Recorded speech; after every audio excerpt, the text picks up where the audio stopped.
Team, here's our social media calendar walkthrough for 2022 and beyond.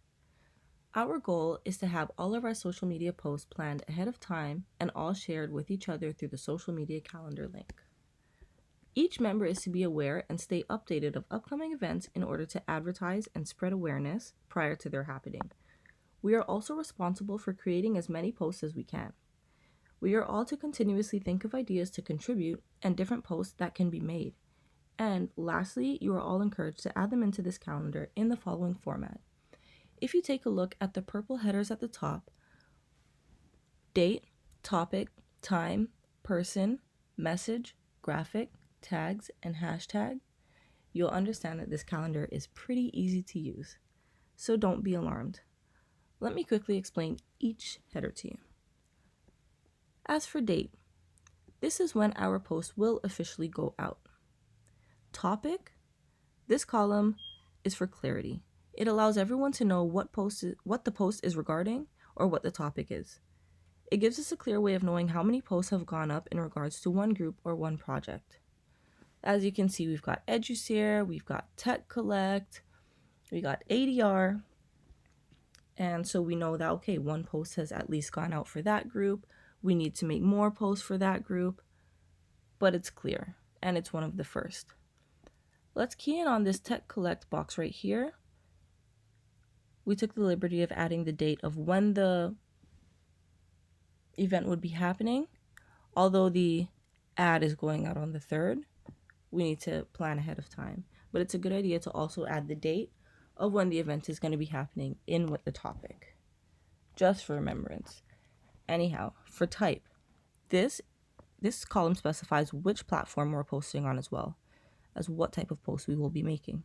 So it can be on Twitter, it can be on Instagram, but it can be an Instagram post, it can be an Instagram story, it can also be an Instagram reel, a Facebook post, a mass message, an email newsletter.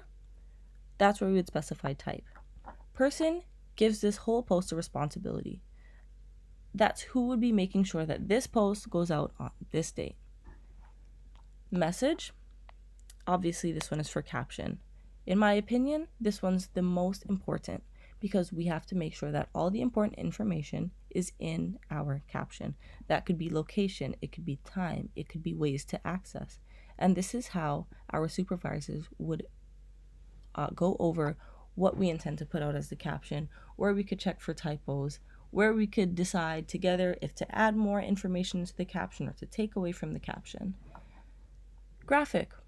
This is where we would post a link to see the actual poster or reel that we would be putting out so that we can show one another, and we can also brainstorm ways to fix it or if it's perfect before it goes out.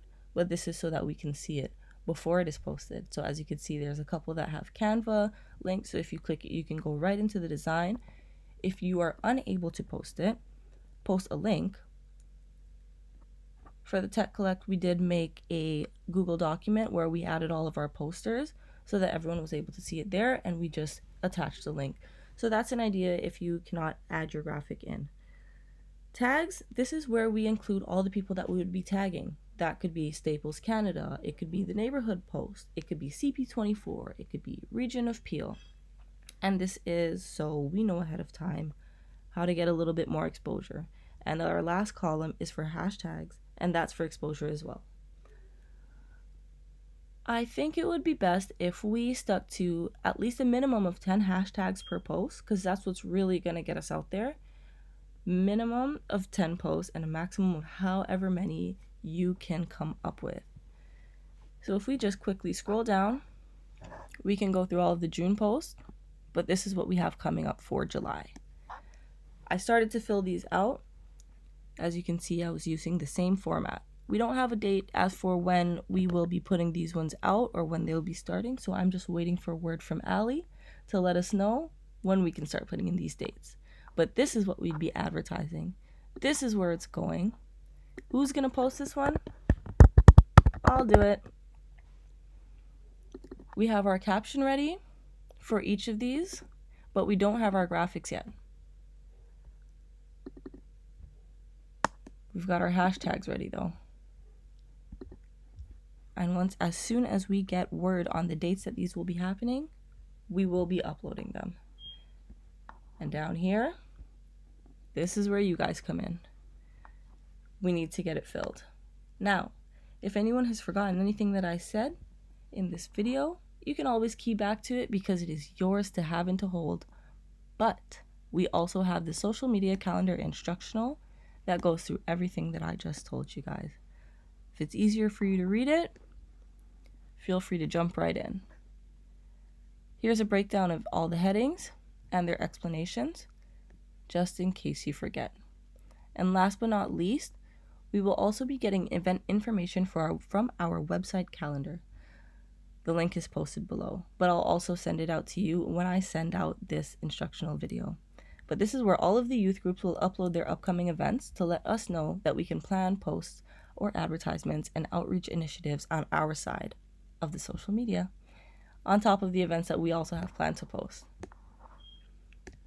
So we'll all put our heads together to discuss future events, but for now, if you have any ideas or knowledge of any events that we can start with for this week, next week, or the rest of the summer, please do not hesitate to jump right in. So excited to get started with you guys, and good luck.